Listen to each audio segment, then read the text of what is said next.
آئے گی, परसों किसी और की बारी आएगी. इसलिए दूसरों के घर में जब आग लगे तो उसमें अपना हाथ सेकने के बजाय कम से कम उनके साथ मिलकर आवाज उठा ले. हम हर साल यहाँ पे जमा होते हैं और इस दफ़ा 11वीं बरसी है.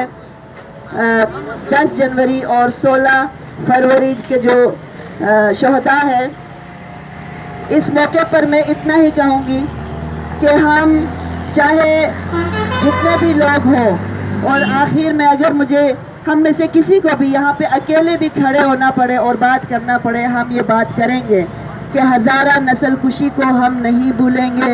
हज़ारा नस्ल कुशी को हम हमेशा याद रखेंगे. हज़ारा नस्ल कुशी के पीछे जो दहशतगर्द थे उनको हम कभी माफ़ नहीं करेंगे, और हज़ारा नस्ल कुशी में मुलव्विस इन दहशतगर्दों के जो मुआविन रहे हैं उनको हम कभी माफ़ नहीं करेंगे. हमारे लिए जब तक हम इंसाफ नहीं होगा हमारे साथ, हम इसी तरह अपने हक़ के लिए बोलते रहेंगे.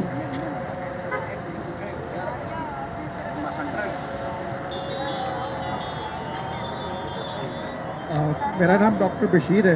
मैं ह्यूमन राइट्स कमीशन का मेंबर हूँ और इंसानी हकूक़ का एक अपना कारकुन हूँ. फातिमा बड़ी तफसील के साथ बता रही थी इन वाक़यात का मामला क्या है और हम यहाँ आज क्यों इकट्ठा हुए.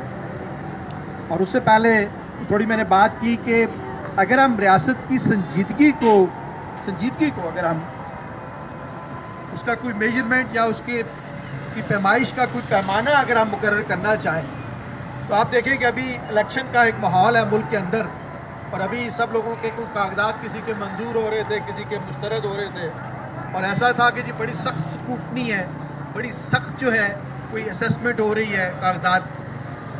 आप हैरान होंगे कि इसी सूबे से, बलूचिस्तान से, जहाँ ये दहशतगर्दी के वाक़यात हुए, और वहाँ कुछ नुमायाँ ऐसे लोग हैं कि जो कि इस नस्ल कुशी में मुलव्वस होने का जलसा आम में इतराफ़ करते रहे. ये बबांगे दहल ऐलान करते रहे हैं कि हमने इस कम्युनिटी की हज़ारा कम्युनिटी जाएंगी, छुपाने की बात भी नहीं. इस तरह की हेट स्पीच के बाद एक तरफ आप नेशनल एक्शन प्लान मंजूर करते हैं जिस पे होता है कि इस हेट स्पीच को बर्दाश्त नहीं किया जाएगा, फिर ऐसे ही हेट स्पीच करने वालों को बलूचिस्तान से, पंजाब से, दीगर